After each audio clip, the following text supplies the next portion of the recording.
Well, hello there, everyone, and welcome to this English lesson where I'm going to teach you how to describe things. Now, I know you already know how to describe lots of things in English. You probably know how to describe something that's big or small, tall or short. In this lesson on describing things, I tried to find as many words as possible that are not as popular. These are words we do use all the time to describe things in English. But I wanted to find words that maybe aren't the most common or most popular, but they're definitely still used. Before we get started, I do want to say hi to everyone in the chat. Thank you so much for being here. I know Panthera is here, Lolly is here, Rachel Ting is here. I saw Modine in the chat earlier, and many, many other people. And it looks like a lot of people are flowing in right now. So sorry if I forgot your name, but welcome. A few rules before we get started. Please use the chat to chat in English. Please do not ask questions in the chat. There will be a link shared from time to time by Todd and Nightbot. Please use that link to ask your questions.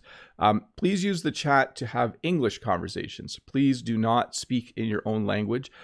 It's best for everyone if the chat becomes a place where you can practice your English as we do this lesson on describing things. So, oh, and Norma's here too. Hi, Norma. I missed you there in the chat. Hi to everyone in the chat. Thanks to Todd for being here this morning. I think Dave will be along shortly to help moderate as well, but let's get started. So, one of the first words I want to talk about is the word pungent. And if you look on this slide here, you'll see that I put garlic, a fairly universal vegetable or spice. Vegetable or spice? I'm not sure. I think it's a vegetable. But most places in the world will recognize garlic. Now, you can say that garlic has a very pungent smell. It has a very pungent odor. When I walk in the house, and if Jen is cooking something that has garlic in it, it is very easy to identify because of its pungent odor. Okay, let me say pungent one more time. It is a bit of a challenging word to say, but things like onions and garlic, where they have a very strong odor, that might be another word you would use, or a strong smell. You can also use the word pungent. So garlic, I do really like garlic. I like garlic bread, actually. I don't know if you've ever had garlic bread with cheese. It's very, very, very tasty. The next one that I want to talk about is the adjective earthy. When something has earthy colors, it usually means they have colors that are from the brown part of the color spectrum. So when you look at this slide here, you will see a painting that uses a lot of earthy tones. It uses a lot of earthy colors. Now, you can also describe things as being earthy. Sometimes when you pick mushrooms, you could say they have an earthy taste, okay? You sometimes can describe people as being very earthy. Someone who really loves the earth, who spends a lot of time outdoors, someone who maybe doesn't cut their hair a lot, you could describe them as being very earthy. Someone who likes to camp and spend a lot of time outside. But anyways, this lesson isn't about describing people. I did a whole bunch of lessons about describing people earlier this year. So let's stick with describing things. So you can describe a color as being earthy, different tones of brown. You can also describe something as tasting a little bit earthy, or even smelling earthy. When you plant plants in a pot and you use potting soil, you could say that the soil smells very earthy. Then we have the word rotten. This is probably familiar to you. When something is rotten, it means that it has gone bad. You can see this lemon here is rotten. You can see that this lemon has been out for too long, sitting on the counter in someone's kitchen, and it has started to rot. So we would say that this lemon is rotten. You can also say that something smells rotten. So you could say that banana is rotten. That banana smells rotten. Or you could say something smells rotten in the house. So you can use it for describing the state of the object, to say it is rotten, but you can also use it to describe the smell. I'm sure you could say something tastes rotten, although at that point, that would be a little bit gross, wouldn't it, if something tasted rotten? And then you can also say people are rotten. If someone is a rotten person, it means they do bad things. I try really hard to be a good person, but there are certainly people in the world who are rotten. The next one, sharp. So sharp has a lot of different meanings. You could say that cheese smells sharp. You could say that cheese tastes sharp. So if you have ever eaten mozzarella cheese, it's a very mild cheese. Mozzarella cheese doesn't have a strong flavor. But if you have ever eaten cheddar cheese, in particular, well-aged cheddar or old cheddar, it has a sharp smell and it also has a sharp taste. You can also use sharp to describe an object like a knife. You can say that a knife is sharp. And when your knife isn't sharp, it's hard to cut things. So you can use sharp to describe a smell. You can use sharp to describe a taste. You can use sharp to describe something that's actually sharp. Why am I cutting my hand? I shouldn't do that. You can describe it for something that is actually sharp, like a knife. And you can also use sharp to describe people. If you say that someone is sharp, it means they're very, very smart. You can also talk about pencils as being sharp as well. When you use a pencil, you like to have a sharp pencil. So sharp, many, many uses. Hopefully, I just gave you several examples there. Let me see where I am here. Of course, the opposite of sharp is dull. So a knife can become dull. But when you're talking about flavors and you're talking about smells, we don't use the word dull. You would say that it smells mild or that it has no smell or is odorless. But if a knife no longer cuts, we would say the knife is dull. If a pencil, if the end of the pencil starts to get worn down, we would say, oh, this pencil's dull. And then you would sharpen the pencil to make it sharp again. You can also describe people as being dull. It's not a nice thing to say, but a dull person is a boring person. So you might have a friend who, when you invite them to a party, they don't talk a lot. They just kind of stand in the corner. They don't dance. They're just kind of dull. So it's not a nice way to describe a person. It's a little bit insulting. But if you say that someone is dull, it means that they are boring. We have the word fluffy. This chick right here is fluffy. When chicks hatch out of the egg, they are very, very fluffy. Kids often have stuffed animals, which are very fluffy. When something's fluffy, it has a lot of soft, really nice hair. But definitely a small chicken, or a chick, as we call it, is very fluffy. I don't know why I'm laughing at fluffy. I'm not sure. But anyways, there's a chick and it's fluffy. We have the word sticky. So honey is sticky. I tried to pick as many things to describe that would be universally known around the world. So honey comes from bees. And if you have ever eaten honey, you'll know that it's very sticky. I get a little annoyed sometimes when there's honey on the counter in the kitchen. Sometimes my kids will put honey in their tea and they'll spill a little bit. And then the counter is very, very sticky in the kitchen. So honey is sticky. There are many other things that are sticky. As well, I did want to mention you can be in a situation that is sticky.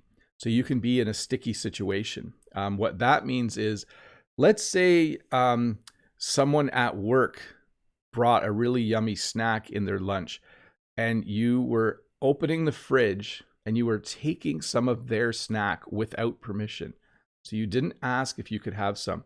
And as you grab their snack from the fridge, they say, "What are you doing?" In that situation, we would say, you are in a sticky situation because you just got caught stealing something. So sticky can be used to describe many, many things. Definitely, if you get caught stealing something, you would be in a sticky situation. Let's look at some questions, though. Again, do use the forum to ask your questions. I do want to give a shout out to Rod VIP IDP is here in the chat. I see Brent from American English with This Guy is in the chat. Awesome to see you guys. And then I see Natalia Illusion is here. Mary M. Talk Italian with Arone is here. So good to see so many familiar names. Awesome to have all of you here. Let me find my question app for a moment and we will get started. I'm sure there are a few questions at this point in time. There usually is. Let's see here. Oh, so here's a describing question. Wait, I clicked the wrong thing. There we go. Salah says, how do we describe a person who is able to respond quickly and appropriately, responding in a timely and appropriate manner? We would probably say they're on the ball. We would probably say you could just describe them as being good at handling situations. We sometimes describe someone as being good in a crisis. So when something bad happens, if there's someone who knows what to do, we say they are good in a crisis. It's always good when people who are good in a crisis become firemen or firefighters or police officers, because we want those kinds of people in those situations. But certainly there are probably more words than that, but those are the words that come to mind. Let's see here. Panthera Nori has the next question. Teacher Bob, good morning. Are there other special words to color our speech if we were talking about colors, like loud yellow? I guess it might mean vivid or be vivid. So we do use a lot of adjectives to describe color. I'm going to talk about the adjective vibrant in a little bit. So you can have vibrant colors. You can have muted tones or muted colors. So those are softer colors. You can definitely say that a mixture of colors is very loud. Sometimes someone wears a very bright and colorful shirt, and we'll say it's a very loud. Those are very loud colors. So yes, there are definitely different ways to use different adjectives to talk about color. Let's see here. This is not something I could answer, but Shreya says, hey Bob, my question is, what is the history of English? I hope you will answer. Thanks. Well, Shreya, I think that would be like a 1 hour long lesson if I tried to talk about and describe the history of the English language and how it came about. Maybe I will do that someday, but for now, I'll just say that English originated, I think, in England, and then eventually many other countries like Canada and New Zealand and Australia and the United States, all because of that speak English. So that'd be a tough one. I would have to do a lot of research to be able to answer that one. Let me just pause for a sec, everyone. I forgot to check my audio. Sounds like everything's working great. Let me get back to the questions. Let's see. Ruslan. Hello, Teacher Bob. How are you doing? Pretty good, Ruslan. Thanks for asking. How are you doing today? Yes, I'm doing good today.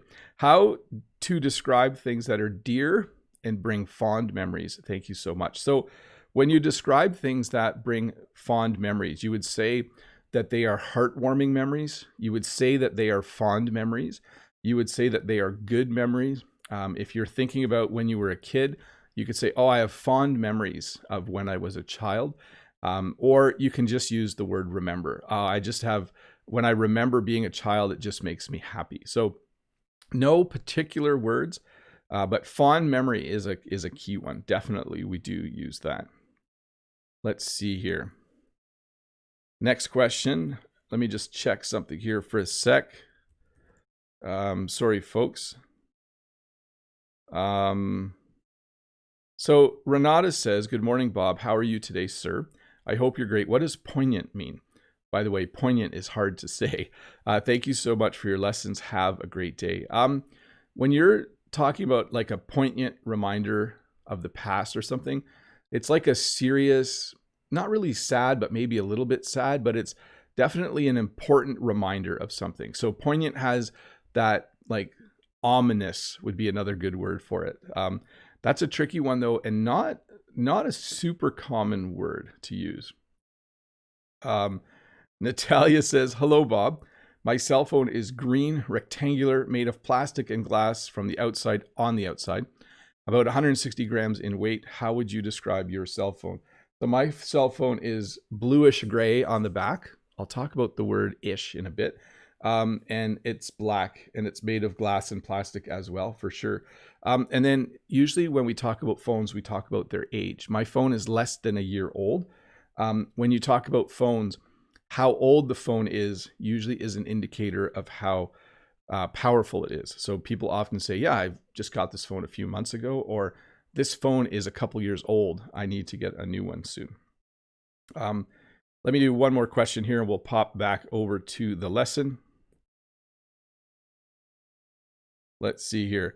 Mr. Bob, I know honky is used a lot to describe things associated with white American stereotypes. My question is, do you think it's a pejorative term or have become a neutral one? It's a rare term now, and it's not used a lot. You might see it in older movies, Modine, but I have not heard that term used for quite a while, actually. It might be a lot more American. That's another possibility. But certainly for me, that's not something that I would hear on a regular basis. We do, let's see here. We do in this area use the term redneck, though, to refer to people from the countryside. Yasin says, hello from Iraqi Kurdistan. Is there any difference between have a dirty mind or have a nasty mind? Thanks for your time, Bobby. So I haven't been called Bobby for a very long time. By the way, Robert is my official name. Bob is the short form of my name. And when you have the same name as me when you're really little, people will call you Bobby. So we don't use nasty mind very often. You could use nasty mind. But when you say someone has a dirty mind, it means they think of sexual things during a conversation when the conversation wasn't about that at all. Okay, so you might say, I don't want to give an example, but during a normal conversation, somebody might say something and someone else might laugh because it reminds them of something sexual. So we would say they have a dirty mind. Let's get back to the slides. So juicy. When you make orange juice from oranges, we do that because oranges are juicy. There is a lot of juice in an orange. When you eat something like a carrot, it's not very juicy. When you eat something like a watermelon, it is very juicy. Often when you eat something that's juicy, it will drip while you're eating it. And wherever it lands will become sticky. So juicy and sticky are definitely related to each other. Okay. So yes, oranges are definitely juicy. Apples can be juicy. Some apples are really juicy. Some aren't. But oranges and watermelons are definitely juicy for sure. We're going to talk a little bit about adjectives that have to do with temperature. And instead of just talking about hot and cold, I wanted to talk about some, I would call them the second tier adjectives. So we use the word freezing a lot. We could say it was a freezing cold day. It's freezing outside. What's it like outside today? It's freezing. It doesn't actually need to be below zero for you to say it's freezing outside because it's all relative. At this time of the year, a normal daytime temperature is about 15 degrees Celsius. If it was 4 degrees Celsius today, I could go outside and say, oh, it's freezing out here. Even though it's not below zero, it's still an accurate way to describe the temperature. You can use this literally. You can say it's -1, it's freezing outside. But if you go into someone's house and they keep the temperature in their house lower than your house, you could say, oh, it's freezing in here. It might actually be 19 degrees Celsius, but when you are cold as a human being, you can use the word freezing, okay? So right now it's actually freezing in here because we don't have our furnace on yet, and it's a fairly cold day outside, so our house is cold. So again, even though it's not below zero in here, I can still say it's freezing. Lukewarm. So sometimes you want to have a hot bath and you put hot water in the bathtub, but then maybe someone phones you and you talk on the phone for a while. Which phone should I use? This phone or the real phone? And then when you go back to get into the tub, it's lukewarm. So lukewarm means it's not as hot as you wanted it to be. We have the same thing happen when you have a cup of tea or coffee. Sometimes you pour yourself a cup of tea and it's the right temperature, but then you get busy and when you come back, the tea is lukewarm. So when something is lukewarm, it's not as hot as you wanted it to be. Frigid. I should make this picture a little bit bigger so you can see what's happening here. When something is frigid, it is cold. Sometimes in the winter, people do this in Canada, usually on January 1st. This is called a polar bear swim or a polar bear dip. On January 1st, I said January 1st, right? January 1st, many people in Canada go to a lake and they smash the ice and they go for a swim. And it's usually really cold. The water is frigid. It's just a crazy thing to do. I've never done it. I have friends who have done the polar bear swim. But when you do it, the water is frigid. People go in the water, they stay in the water for just a few seconds, and then they come out again because the water is frigid. It is extremely cold. We use the word boiling to describe something that is really hot. It doesn't have to actually be boiling. It can be. So when you have water on the stove or in the kettle, you can listen until you hear the water boiling. So then you have water that has the bubbles of steam coming out. But we also use boiling just to describe things that are hot. So you could take a bite of soup and say, oh, this is boiling. Technically, it's not actually boiling. The same is true when you visit someone's house. If they keep their house really warm in the winter and it's higher than the temperature you're used to, you could say, oh, it's boiling in here. You could also use this to describe a hot summer day. You could just say, wow, it's 37 degrees. It is boiling out there today. So it's boiling hot. So it doesn't have to just be used to describe water that is actually boiling. I'm going to keep going. Sorry. Toasty. We use the word toasty. You know, toast, like you put bread in the toaster and then it pops up and then it's toasted. But we also use toasty to just describe a warm and pleasant place. Okay. So if you're outside in the winter and you come inside and the wood stove is going, you could say, oh, it's nice and toasty in here. It's really nice and toasty in here. So toasty is a word to describe a warm place that's also a cozy and comfortable place, a place that you enjoy. I'm trying to see where I am here in my lesson. So yes, we're doing well, no problem. So old-fashioned is another word that we use. People can be old-fashioned too, by the way. But if something is old-fashioned, it means that it is, I put old-fashioned, but I meant to put old-fashioned. Let me just check that for a sec. Well, let's not worry about it. Let me just say it. It's an old-fashioned phone or an old-fashioned phone. I have to check. Bob, the Canadian, doesn't know the answer. Old-fashioned or old-fashioned? I think I say it wrong. What's the difference? Oh, yes. Old-fashioned. There we go. I did it right. I know I must have checked it. This is an old-fashioned phone. Whenever something is really old, eventually we say it's old-fashioned, okay? And you can also say that people are old-fashioned because basically what you're saying is that they wear clothes that are really old. Maybe they have a really old car. Maybe their phone looks like this instead of like this. And you would say that they are an old-fashioned person. Let me see here. Crooked. So we're looking at a few descriptions of shape now. So this nail is crooked. Normally a nail is straight, but it looks like this one got hit a few too many times in the wrong direction. And so now it is crooked. You could also say that it is bent, okay? Sometimes when you drive down a country lane, it's very crooked, okay? So anytime something is not straight, you can say it's crooked. You can also use this to describe people. If you say that someone is crooked, if you say that a person is crooked, it means that they are not honest and they are probably someone who doesn't mind committing crimes, okay?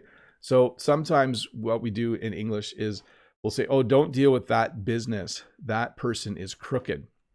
That means that even though they have a business, they don't do things properly and they like to cheat people out of money. So crooked people are not nice people. Crooked nails can be fixed. It's harder to fix someone who is crooked. Yes, Claudia in the chat is saying, does old-fashioned mean like vintage? Absolutely, yes. Now let's talk a little bit about money. A couple slides here about money. This car is an affordable car. This is just a normal Nissan four-door sedan. We would say that this is an affordable car. It doesn't cost a lot of money. You can buy this car quite easily if you have a good job. It is affordable. The opposite of that would be expensive. I believe this is a Lamborghini. This is an expensive car. So again, an affordable car isn't necessarily a cheap car. So maybe it was wrong to say expensive is the opposite. An affordable car is a car that you have enough money to buy and you don't go into a lot of debt in order to buy it. An expensive car simply costs a lot of money. Menial. So when we talk about jobs, there are certain jobs or tasks that we would say are menial. A menial job, let me get a little drink here for a sec. A menial job is a job that requires you to do physical labor that doesn't require a lot of thinking, okay? So if your job is to shovel dirt, we would say that that is a menial job or a menial task. If your job is to, let's say your job is that you are inventing a vaccine for COVID, that is not a menial job. That is a very high-end job. But if you have a menial job, it usually means you are doing physical work and labor-intensive tasks. Now we get to colors. So you can use the word vibrant to describe colors. When colors are vibrant, it means that they're very bright. They're very, let's see, how would I describe this? Not like my shirts. My shirts are very plain. This picture is very vibrant. In the spring, when everything starts to turn green, the colors outside are very, very vibrant. Vibrant colors are just awesome. People don't tend to dress in vibrant colors. They usually dress in colors that are a little more moderate. But certainly when we talk about color, vibrant is one of the words that we use. Translucent. So when something is translucent, it means you can sort of see through it, but you can't totally see through it, okay? So when something is translucent, it's like this piece of tape this person is holding or this piece of paper. Basically, you can kind of see their fingers behind it. You can't see through it completely, but something that is translucent will let some things through, okay? So if you have translucent glass, it means that you can sort of see through it. We often have translucent glass on our showers. So when you take a shower, if someone accidentally walked in the bathroom, they can't see through the glass. We often have translucent glass on our bathroom windows so that they let in light, but they don't allow people to see in. Cheesy. So cheesy is an interesting word. Obviously, if you buy a pizza with a lot of cheese on it, you can say that the pizza is cheesy, okay?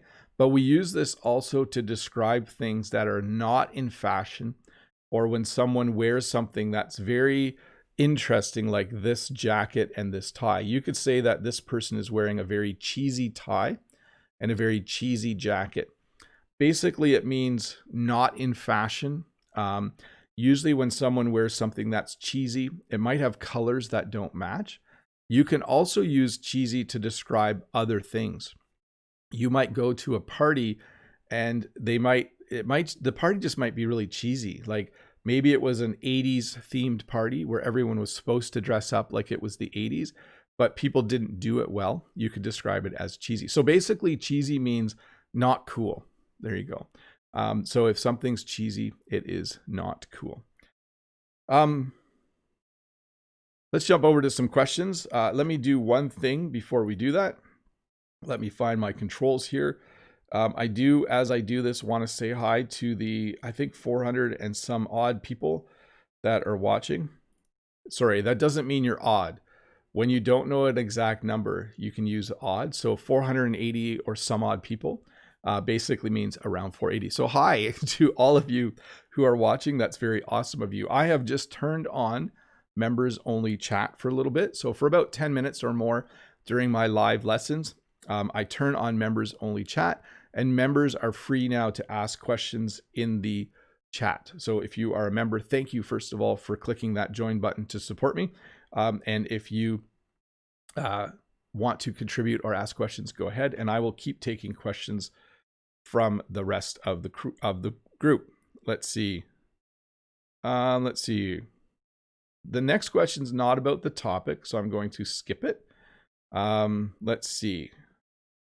Intan says, hi, Bob. How's it going, Bob? It's going good, by the way. Is there any order to describe things such as color, size, etc.? Which one comes first? Thanks. So I have a big blue car. I have a small blue umbrella. I have a blue small. Yeah, we definitely say it the way I'm saying it. I have a big blue car. It was a large white rocket. We would not say it is a white large rocket. It just sounds really weird. So definitely, yeah, it is a big yellow balloon. There you go. Yeah, definitely size. And then I actually didn't know that. I just had to say a few things out loud. So this is my small black phone. We definitely say size first. Lolly Lolly in the chat says a cheesy old black and white movie. Yes, great way to use it. Sam says, hi, Teacher Bob. How are you doing? Good. How would you describe your country? That's an interesting question. I would describe my country as a great place to live. That's how I would describe my country. I don't know. Canada it's a fun place. It's really big. It's very open. We have a lot of blue sky. And I love it. I really love living in Canada. I'm glad. I mean, no offense to all of you who are living in Holland. That's an amazing country as well. But I'm glad that my grandparents moved to Canada because I really, really love it here. I don't know anything else, though. I'm sure there's other countries that are better than Canada. I just haven't visited them yet. Robert, Bobby, or Bob. So I go by Bob. That's why I have Bob the Canadian. I only use Robert in my official capacity, if I sign my name and those kinds of things. Panthera, can rusty be a color?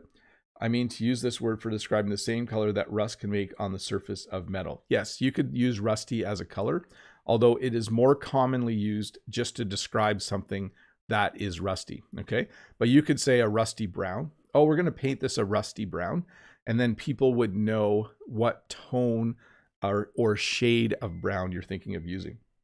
Rod VIP, hey Rod. Mr. Bob, how do we differentiate plain and dull clothes and color-wise? I mean, thank you. Yeah, that's a tricky one. I would say that plain clothes are clothes that are, a single color, whereas something like what I'm wearing is a little more colorful.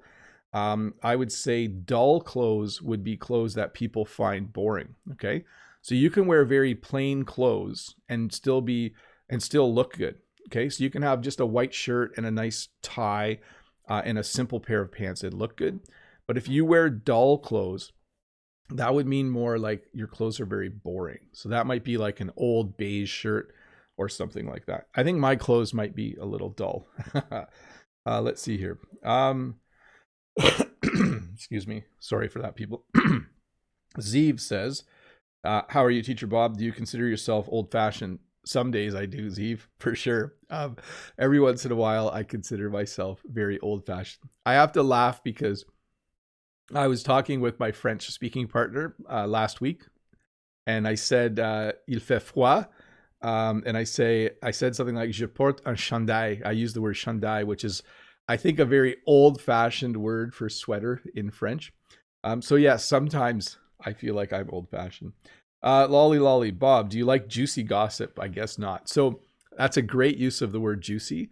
So gossip is when people talk about other people, and you can describe really interesting gossip as juicy gossip. So let's say someone wants to tell you about a couple they know that is splitting up and getting divorced, or maybe someone's son got in trouble with the law. That would be considered juicy gossip. So I do actually like juicy gossip. Is that bad?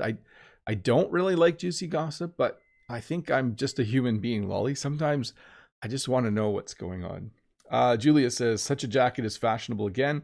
I see a lot of that kind these days. Yes. What's really common these days is for people to buy clothes at a thrift store or thrift shop. That's where you buy used clothing.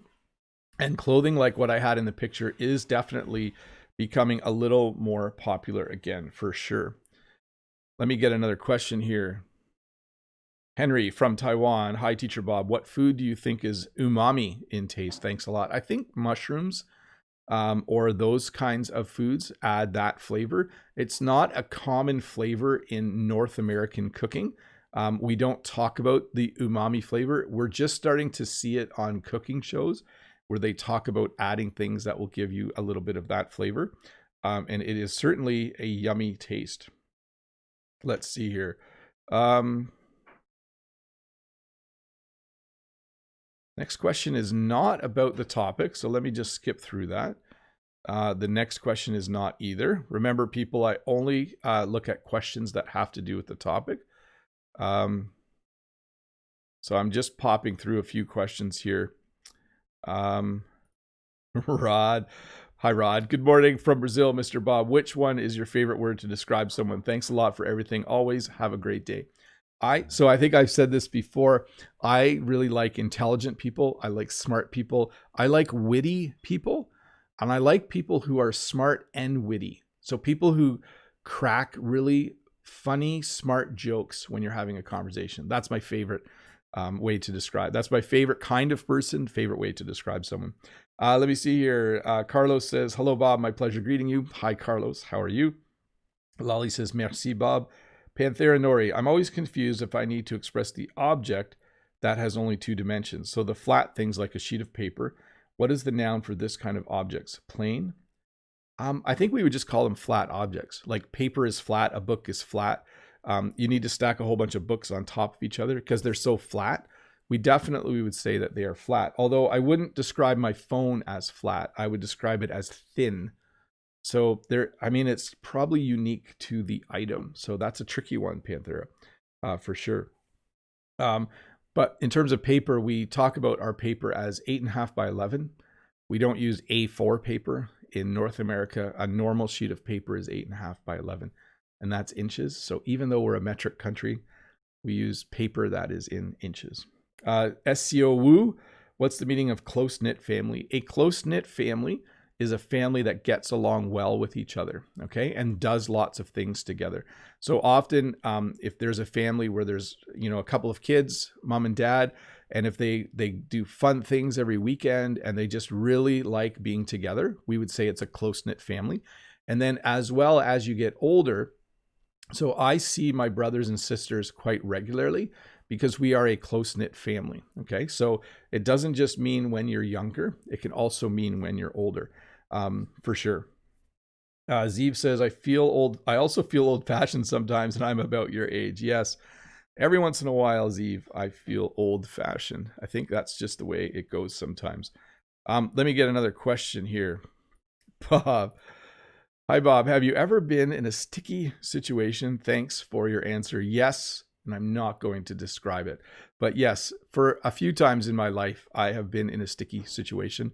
Most of those happened when I was a teenager. Sometimes I would be out with my friends, and maybe we would do things we weren't supposed to do, but I'm not going to elaborate. But yes, I have been in a sticky situation once or twice. Let's see here. A lot of questions this morning, not on topic. So it's just taking me a bit to get through them. So this is about describing a person. Akusi says, hello, Teacher Bob. Please, what's the difference between mad and angry? Thanks. So technically, this is what my dad told me is when you're upset, you're supposed to say you are angry and you're not supposed to say you're mad. I don't know why he said that because we use both those words interchangeably. I could say I was really angry with my coworker yesterday. I could also say I was really mad at my coworker yesterday. So notice the difference. I was angry with and I was mad at, okay? So they mean the same thing, okay? If I say to Jen, I was just so mad yesterday, or if I said, I was so angry yesterday, they mean exactly the same thing. So, and I would have been,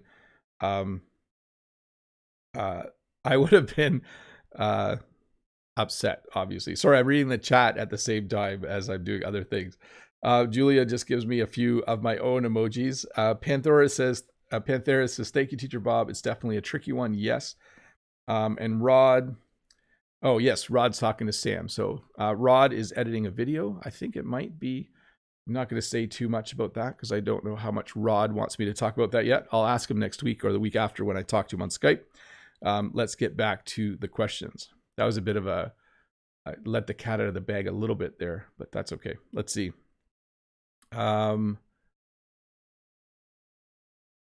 Let's head back to the lesson, I think, because I think I just lost the questions, but we can go back to the slides. So not sure what happened there. I can fix that later. Let me do one other thing here. let me go back to the chat. And I know it's only been 10 minutes, but I'm going to turn the chat off for a sec. And we're going to go back to lesson. So thank you to all of you who are members. Thank you so much for supporting my channel. It is helpful, okay? It's very helpful for me to have people who support me. It lets me do and purchase things that make my channel work better. And it just provides better lessons for you. Let's see here. Ish. So you've probably heard this added to a lot of words in English. We say things like, oh, I saw a car that I liked the other day. It was bluish. Or it was a smallish person. Or we say it was reddish. So we often add ish to adjectives just to kind of make a general statement. So we don't know exactly what color brown we would say, but we would say the dog had brownish ears, or he had a brownish face. So it's not completely brown, but it's a little bit brown. So ish is kind of, you'll hear me say it sometimes at the beginning of the live stream in the chat. I'll say we're starting in about 5-ish minutes. So basically ish means that it's not precise. So let's say the live stream was starting in 6 minutes. 6 minutes, I could say we're starting at about 5-ish, and it just means close to 5 minutes. So ish is an interesting little thing we add. It's very informal, but you could say to someone, do you want to meet around 10-ish? And it means not exactly at 10 o'clock, maybe at 5 to 10 or 10 after 10, but definitely we add ish to colors and time quite regularly, and size as well, like smallish, large-ish. That sounds a little funny, but ish is added to words a lot. I don't know why. I hope Coke doesn't get mad at me. By the way, this is the Canadian spelling of flavor. If you are learning American English, you would take out the U. But if something is flavorless, it means that it has no flavor, okay?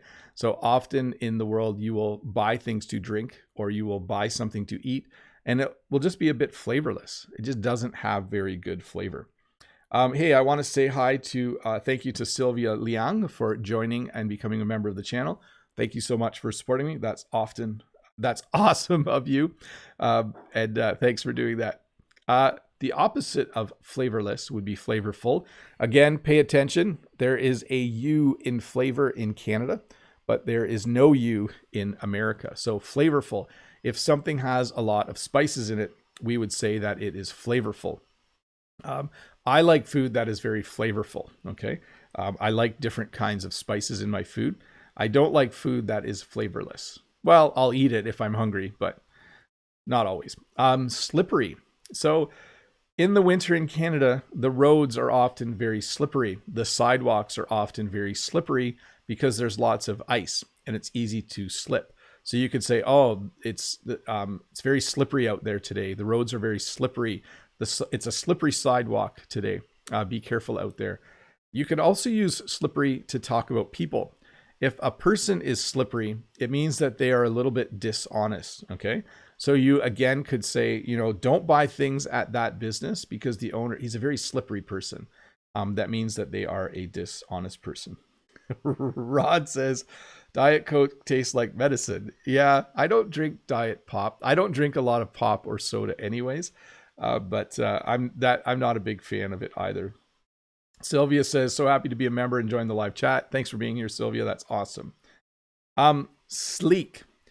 When something is described as sleek, it means it's very polished and glossy, and it's just designed really well. Like this motorcycle is very sleek. It's a very sleek looking motorcycle. It just has really cool design features. The blue paint the light reflects off it in a really cool way. It's a very sleek looking vehicle. Sports cars and high-end motorcycles are often described as being very sleek. Rough. So rough is an interesting word because it has to do with the surface. When I work on the farm in the summer, my hands become rough from the hard work. I do a lot of menial jobs on the farm and my hands become rough. The wall that you see in the far side of the slide is made out of stone, so it would be very rough. I mean, the opposite of rough is smooth, and it's definitely not smooth. We also can use rough to describe things that are difficult. So climbing a mountain is a very rough thing to do. It's a very rough job. You could say it was really rough yesterday climbing the mountain. You could use rough to describe a relationship. Things are really rough right now. So rough simply means not smooth, either in texture or situation. Scrumptious. So I don't eat a lot of cupcakes, but cupcakes are scrumptious. When something is incredibly tasty, when it is super yummy, I'm using a lot of other words here as well, you would say that it is scrumptious. It's almost always used to describe food. I can't think of an example where you would use it to describe a drink. You could say, this cafe mocha latte is delicious, but you would probably say this cupcake is scrumptious. This cake is scrumptious. This food is scrumptious. It's just really, really tasty and really, really yummy. Sorry, the last few here, it's kind of random, but that's okay. Learning a bunch of random adjectives, I think, is still helpful. Microscopic. So when something is really, really small, we say that it is microscopic. Snowflakes are microscopic. It's hard to see them with the naked eye. Okay, so I know I used the word naked there. When you say that something's hard to see with the naked eye, it means that you need to use a telescope, like if it was far away in space, or a microscope. So a microscope is for looking at really small things, or binoculars to see. So when it's hard to see something with the naked eye, you need to use something with lenses in it. But when something's really small, you can say it's microscopic. Okay, so the COVID virus is microscopic. We can't see it. It is extremely small. So we would describe it as being microscopic. When something's gigantic, we say it is mammoth. So this is a mammoth wave. Okay, we don't use the word mammoth a lot. It actually comes from the really big woolly elephant type animal that they find sometimes in the snow in Siberia. So a mammoth is a really large elephant from a past era. But we use the word mammoth to describe large things. You could say, oh, SpaceX fired off this mammoth rocket into space. Or I was out surfing and there was this mammoth wave that I caught and I surfed on. So mammoth is used to describe something that is really, really big. Steep. So when something is steep, it means that it is hard to climb, usually used to describe a mountain or hill. You could say, oh, I was out hiking and I had to go up a really steep hill. I climbed a really steep mountain the other day. Or something like a cliff. The cliff was very steep. I think all cliffs are steep. But anyway, steep is something that is very hard to climb. In fact, last weekend, my family and I went hiking and we had to climb a very steep hill at the end of the day. And I was quite tired, actually, after we climbed that steep hill. Water can be shallow. Let me just check something here. Yeah, we're good. So water can be shallow. When water is shallow, it only comes up maybe to your knees. When you are at the beach, when you first walk into the ocean or into a lake, it's usually quite shallow. When you walk further out, it gets deep, but it's usually quite shallow. You can also describe a person as being shallow. A person who is shallow is just kind of, they're not a kind person. They're not a caring person. They kind of do things to make themselves happy, but they aren't good at taking care of other people. They're just very, very shallow. Let me just look up a meaning of shallow person for a sec to get a good description for you. Let's see. A shallow person cares only about their own looks and how much money they have. Yeah, so a shallow person is just someone more interested in themselves than other people. Narrow. So this is a very narrow street. When something is narrow, it's the opposite of wide. Okay, so I'm getting a little bit wide down here. You can describe an alleyway or a street as being very narrow. So it just means that it would be hard to drive a car down this street. Certainly if two cars were coming, the street is too narrow. It's a narrow street. One would have to back out. Let's see here. Yes, Panthera says shallow is the opposite of deep. And if we use it for people, then they are not sophisticated. Definitely. In fact, I think I'm going to talk about deep next. You can also say a person is deep. But anyways, if you go far out in the ocean or a lake, the water might be quite deep. We also use this to talk about space. Something can be out in deep space. So deep simply means really far down in the ocean or really far out in space.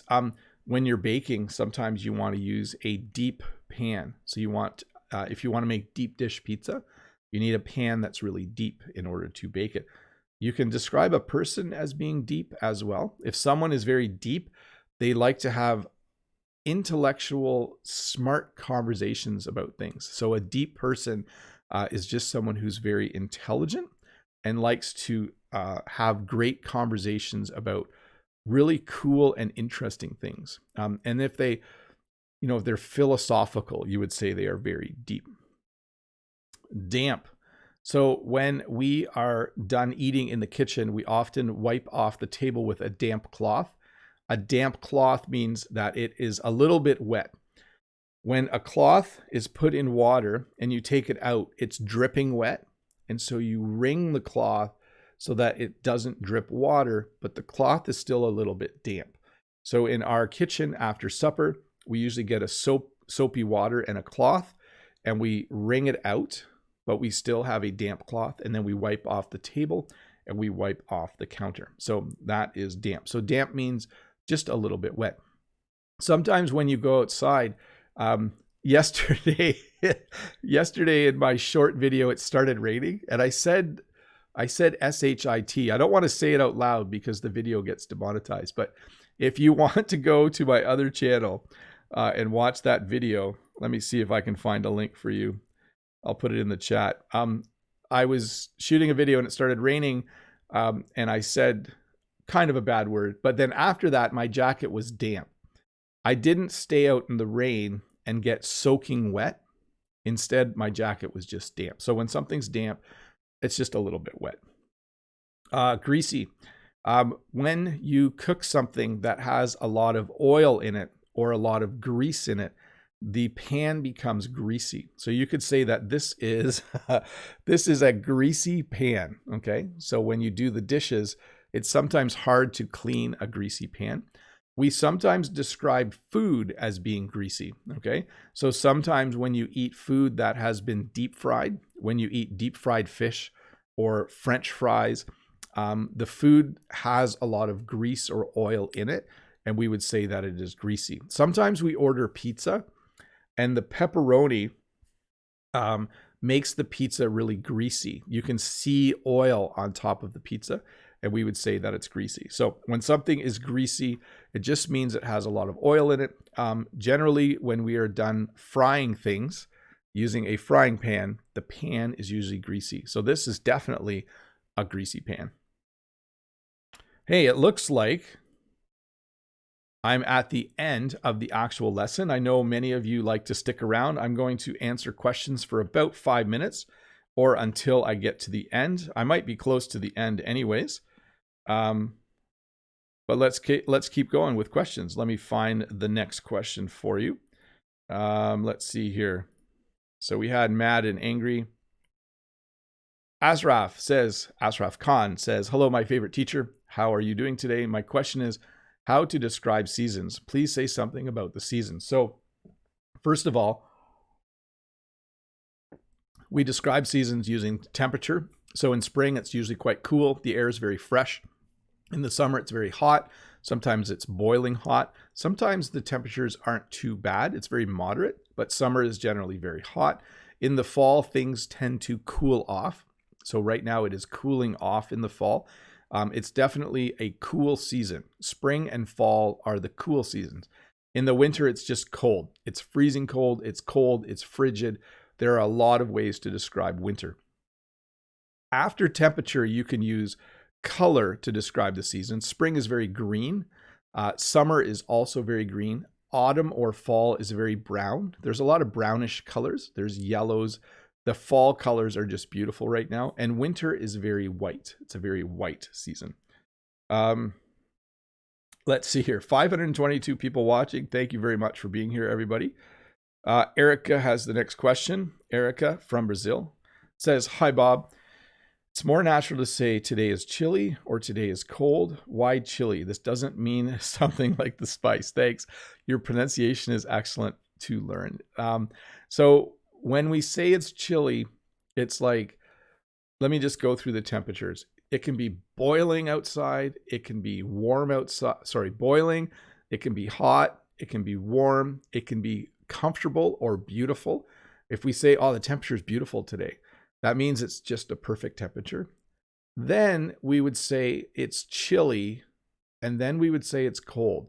So when it's chilly, it's like you're warm, but if the wind blows, it's cold. Like it's just on the border between being comfortable or beautiful, and it's not quite cold. So when it's chilly, you might need a jacket, you might not. On a chilly day, my kids might wear a jacket, and I might just wear a short sleeve shirt. So chilly just means a little bit cold, for sure. Hey, welcome thank you for supporting the channel. I'm sorry it's hard for me to pronounce names in other alphabets, but thank you so much for becoming a member. That is awesome. You are an awesome person. Just a quick one from Ario. Hola, Mr. Bob. Hee. Japan is an amazing country as well. I love Japan. Thanks, Ario. I think that was back for what I was talking about Canada. Let's see. Hi, Bob. What does a sticky situation mean? So a sticky situation. Let me just check something for a sec. Sorry, I know it's not nice when I stop talking. Let's see here. Yeah. I have to make sure sometimes. Okay, sticky situation is when, like, if you get caught doing a crime, or if you get caught doing something you're not supposed to, you would be in a sticky situation. Let's see here. I'm mispronouncing words a little bit. I think, let me just double check something. No, I should have another one there. Let me see here.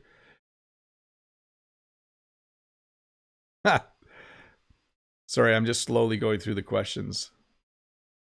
Kazir says, how to describe the thing you are not aware of, how to approach that. So if you're not aware of something, it's either hidden from you or you're blind to it or you were unaware. You would just use unaware. You know, I was unaware of that. All of those would work, Kazir. I can't think of a specific word right now to describe that.